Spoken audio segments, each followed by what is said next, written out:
Welcome back, everybody. Today, I'm going to teach you how to add frames to your design in Adobe Express. This is a fantastic way to make your images stand out and give them a polished, professional look. Let's dive right in. First, open your web browser and navigate to new.express.adobe.com. Once the page loads, you'll need to log in with your credentials to access your Adobe Express workspace. After signing in, you'll land on the Adobe Express homepage where you can start creating. Now click on Start New Design. This will open up a menu with various options.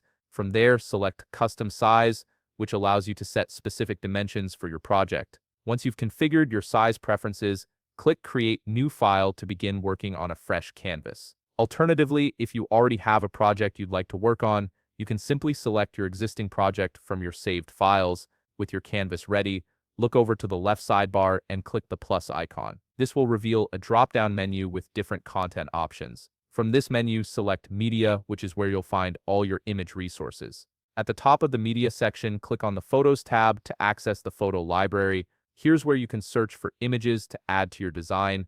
Use the search bar to type in what you're looking for. For example, if you want to add a dog photo, simply type dog and press enter.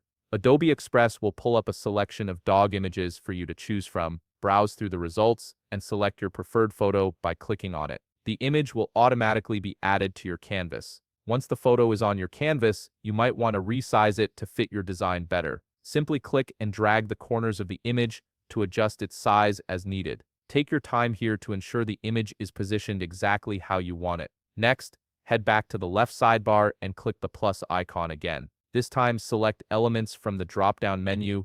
Elements are decorative features that can enhance your design, and frames are one of the most popular options. In the search bar within the Elements section, type Frames and press Enter. You'll see a variety of frame styles appear. Browse through the available frames and select your preferred one by clicking on it. The frame will be added to your canvas, and you can now position it over your image. Resize or crop the frame by dragging its edges to make sure it aligns perfectly with the first image you added. This step is important to ensure the frame complements your photo rather than overpowering it. Now it's time to customize the frame's appearance. In the left panel, you'll see options to adjust the border style. Click through these options and select your preferred border style. Whether you want something sleek and modern or ornate and decorative, Adobe Express offers plenty of choices. Finally, navigate to the border thickness option. Here you can adjust how thick or thin the frame's border appears by using the slider. Slide it left to make the border thinner or right to make it thicker, depending on the look you're going for. This adjustment gives you complete control over the frame's visual impact. And there you have it. You've successfully added and customized a frame to your design in Adobe Express, giving your project that extra touch of professionalism. If you found this video helpful, please leave a like, subscribe, and see you in the next video.